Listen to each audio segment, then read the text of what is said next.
You're listening to Moviesucktastic.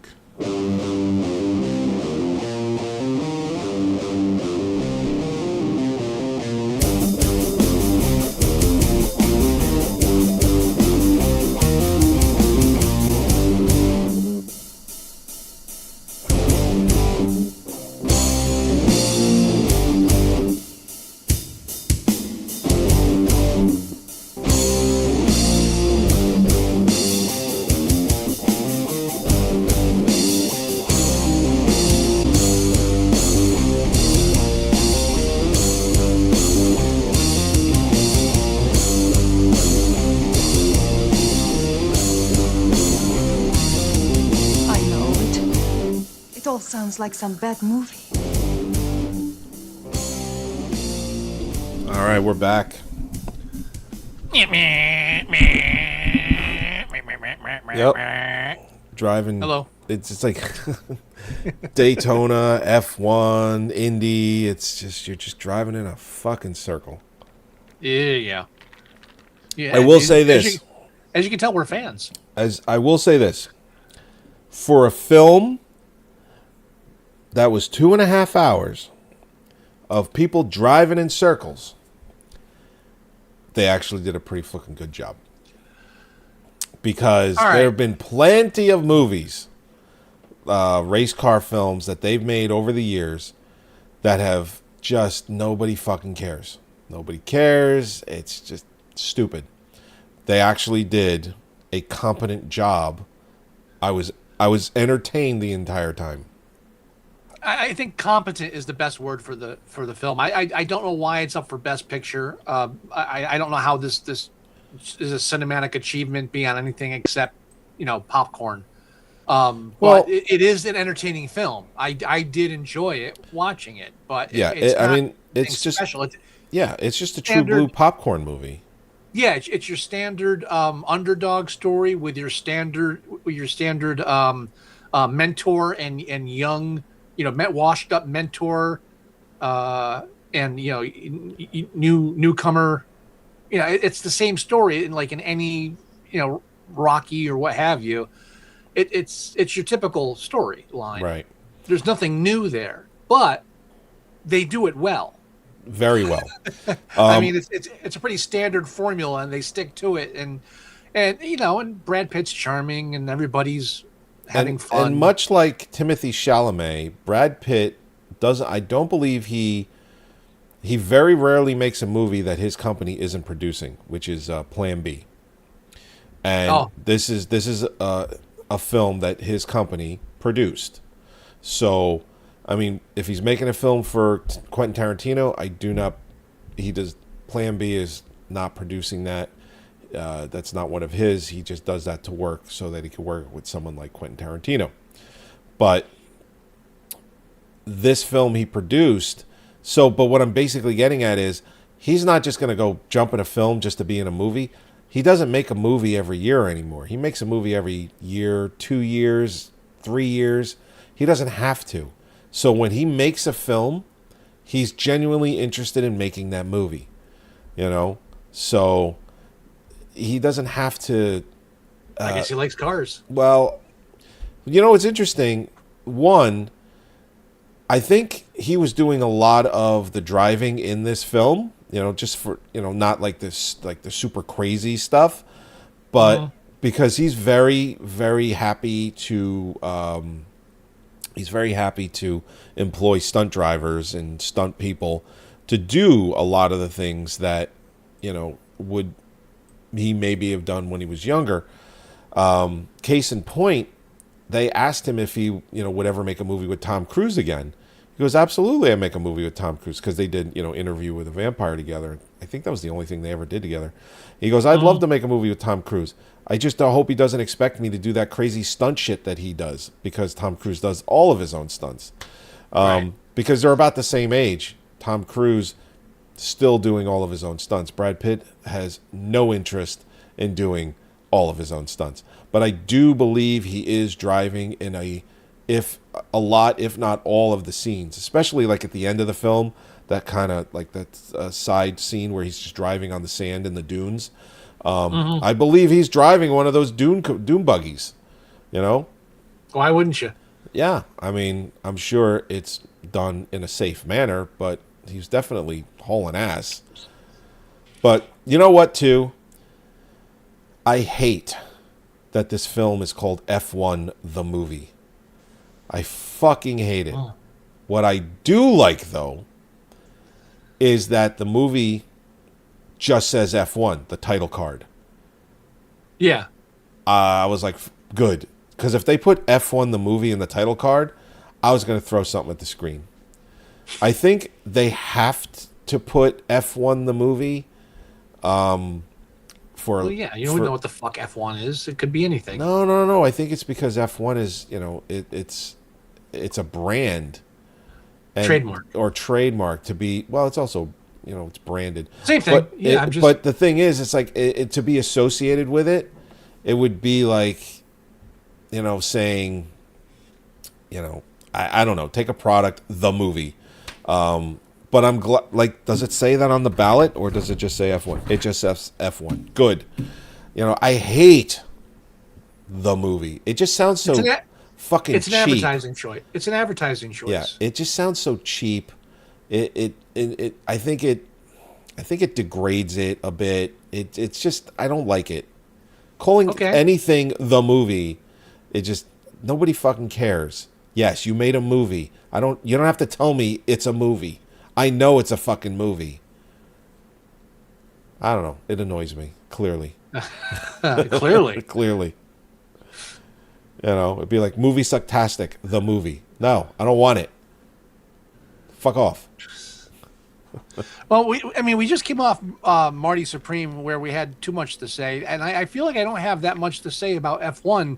Just beyond that, it's just your standard underdog story, sports story. That's really everything you need to know about it. Brad Pitt's doing his laid back, usual bullshit, and it works. It works. So, his friend. Who's played by Javier Bardem. Javier Bardem. He owns. It's called Apex GP, which is a racing or Formula One company where they race, and he says that he's in debt for $350 million because they're not winning races. And, he's got a rookie who's a phenom, but he's just not ready yet, or he's too cocky, and he wants to bring in Brad Pitt, to basically kind of figure out how to get this thing on track the right way. And so he brings in Brad Pitt, but what you see throughout the film are these like flashbacks. Brad Pitt was going to be like the next big guy, and you find out that he was like in a horrible car accident on the track, and it sidelined or ended his career. Like he just stepped away, but he still always drove. Like he was like driving taxi cabs at one point just so he could be driving. So, and he competed against Javier Bardem's character before he was an owner, but when he was a driver. So, he went to go get him, and he ends up getting him, and his style is definitely not what they're used to. Like the engineers don't like him, and it's like he's too crass, and he's doing all these things to try and teach them, and of course they don't want to learn because who are you? Where the fuck did you come from? So that's basically how that was going down, including the rookie driver who clearly feels he's the next person up, and he's feeling like he's being upstaged by an old man, as he keeps calling him. So and it's that back and forth through the whole film. Like that the number one driver gets into like a horrible car accident, but Brad Pitt is he's radioing back to the team because they're both driving in the same races, and he's trying to help the team gain points in the standings for the F1 races that they have, and there's only 9 left before they they can even qualify. So, so what ends up happening is he basically is like feeding them, like, okay, do this, do this, do this, tell him to do this, and the hotshot rookie decides, I'm not going to listen to the old man. I'm just going to do the way I want, and he almost dies, and the whole time he's basically blaming Brad Pitt for something, his decision of not listening to him. And Brad Pitt just kind of hangs back. He's like, whoa, sorry. Like his mother tells him, tells him off, and Brad Pitt doesn't say, hey, he didn't do what I told him. He just steps back, and he's like, okay, fine, whatever. And then, of course, there's a love interest in the engineer, the car engineer, the aerodynamics engineer. So that takes a little bit, before they get to that, but they do. I mean, the movie's only PG-13, so it's not an R-rated film. Yep. Yep. I mean, yeah. Listen, they drive around in circles really, really fast. At 200 miles an hour. And spoiler alert, the underdog wins at the end. There you go. Well, the thing is, it's like well, here's the thing. So he keeps a deck of cards with him at all times because he's a degenerate gambler, and they touch base on that a little bit. And he takes one of the cards and he puts it in his pocket when he races. And they say he never looks at it in the film until like the very, very end after he wins it all, and he's in the car and he looks at it, but the audience doesn't get to see the card.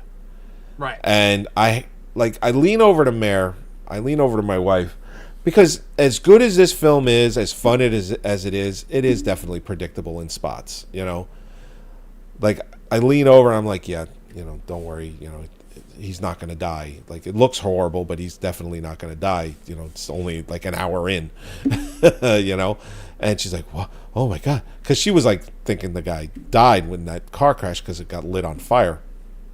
And then, of course, he lit. So there's plenty of predictable moments. And so at the end, he puts the card in his pocket, and I'm like, guarantee he looks at the card. She's like, what? He doesn't look at the card. I go, he's going to look at the card. But then I went one step further, and I shouldn't have done that because, I ruined my record. I said, it's probably going to be like an ace or something, like something like that. And of course, he looks at the card and the audience doesn't get to see it. And I'm like, son of a bitch.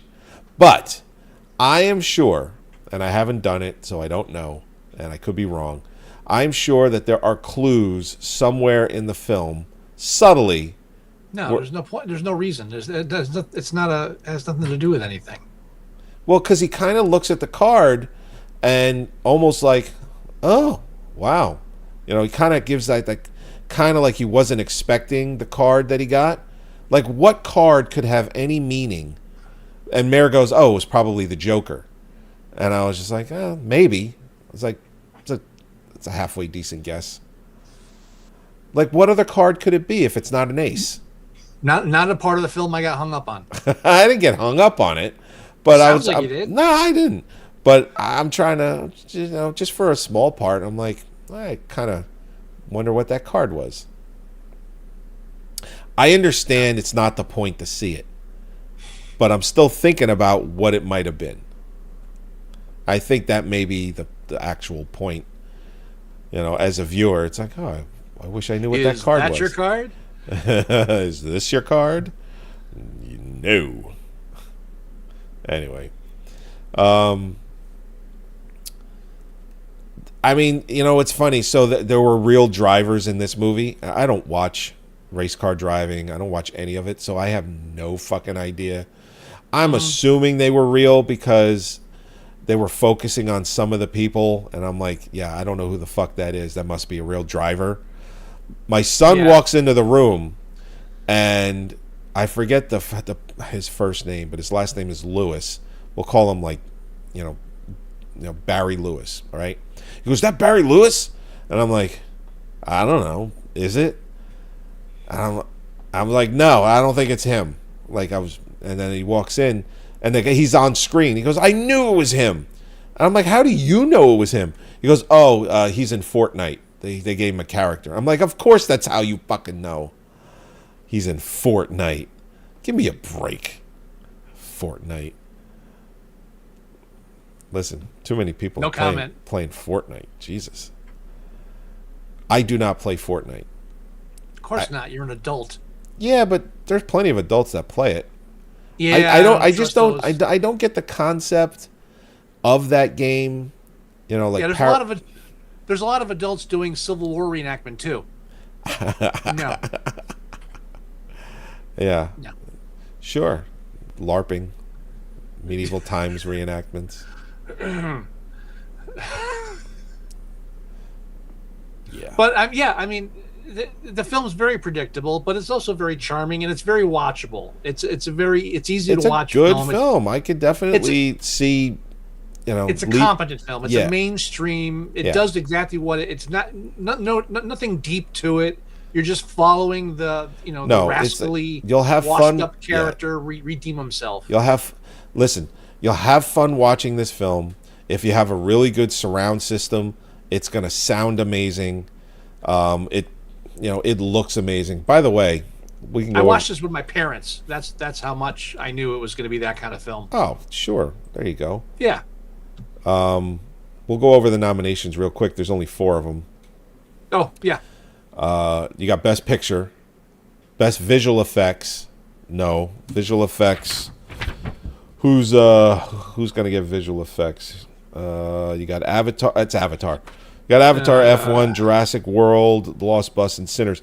No competition for Avatar. Maybe Jurassic World, but it's going to Avatar. So you got Best Picture, Best Special Effects or Visual Effects. It's the 2 that I'm pretty sure it's going to win are film editing and sound. Oh yeah, sound. Yeah, sound for sure. What are its competition for sound? You got Frankenstein, One Battle After Another, Sinners, and Surat. That movie, Surat. It's just because it's at a rave, you give it best sound, but whatever. And then editing. You have Marty Supreme, One Battle After Another, Sentimental Value, and Sinners. Yeah, it's winning best sound and it's winning best editing.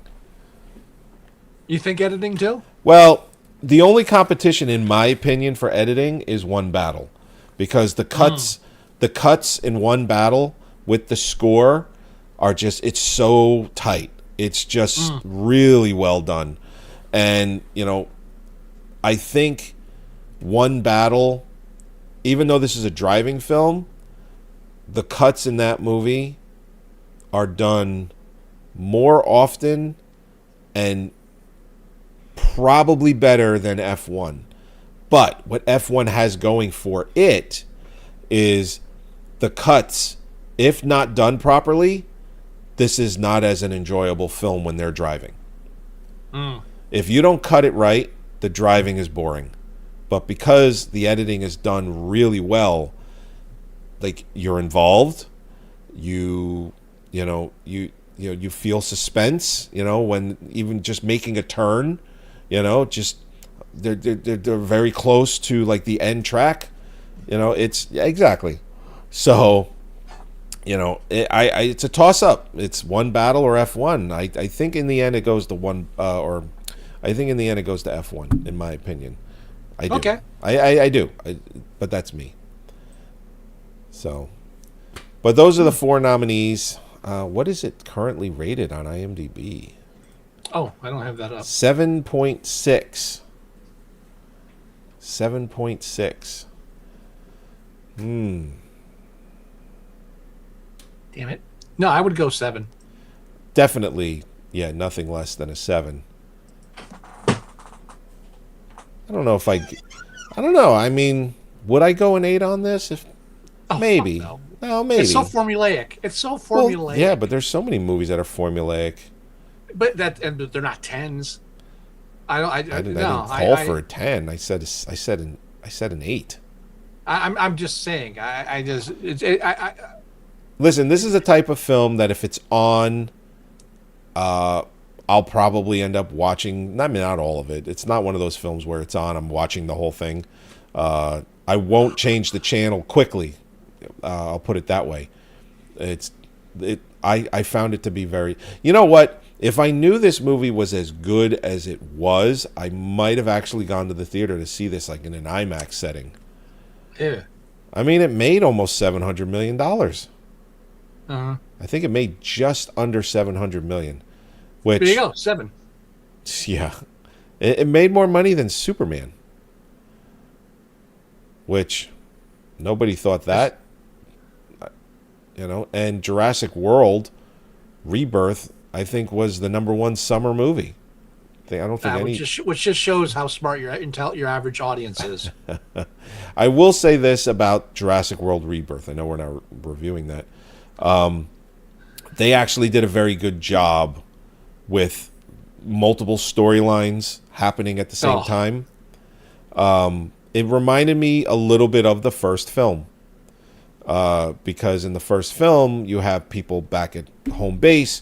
You have people, stuck out. Yeah, it was a mix of the first 2 movies. I mean, no, 1 and 3. It was a mix of 1 and 3. Yeah, which, honestly, 1 and 3 are the best Jurassic Park movies that they made. No, 2. 2's the best one. No. What are you smoking? Stop it. 7 for F1? 7 for F1. The second Jurassic Park one, The Lost World, when the Jeff Goldblum goes back and no. Yeah, that's I mean, I Yeah. didn't hate that one, but it's not the best one. The first one sucks. The third first one stop. The first one does not suck. It does horrible screenplay. It's all not special effects. We're not reviewing Jurassic Park, so Yeah, I'm just saying. All right. I'm saying you're wrong, but oh man! All right, let's go ahead and end this bad boy. All right. All right, everybody. This F1 episode 469. Thank you as always for listening to us rant about that. You can go to our website at Moviesucktastic.com and you can download and listen to all of our shows. You can click on the YouTube links and watch the episode that we just recorded. You can also go to iTunes and you can listen to our show there as well. You can go to Facebook.com/Moviesucktastic and you can see everything that we're posting there. If you want to leave us voicemail, it's 908-514-4470. If you want to leave us email, it's themovieguys@Moviesucktastic.com. If you want to download our podcast player, it's Moviesucktastic.com/mst.apk. Or you can just download your favorite podcast player for any device that you're using. Just do a search for Moviesucktastic and everything that we have comes right up. You can download every single episode. You can listen to every single episode. You can also check out Scott's Letterboxd page, letterboxd.com/Moviesucktastic. You see everything that we're reviewing and rating there as well. And technically it's our Letterboxd page. I did say that. Okay. I said that. I said that you handle it. Yeah, but you said it was my Letterboxd page. I said no, it's our Letterboxd page. Sure. Okay. You can check us out on a whole bunch of different streaming platforms like Spotify, iHeartRadio, Amazon Music, and more, iTunes. Just do a search for Moviesucktastic and everything that we're on comes up. You can also check us out just on the interwebs by doing a search for us.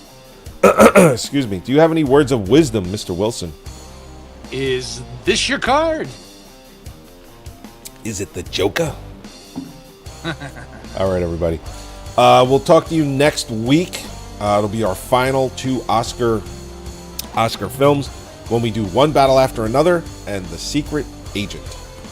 Espionage. All of a sudden, I got a cough. Right at the end. So professional. Frog in the throat. A little bit. All right, everybody. We'll talk to you next week. Bye-bye.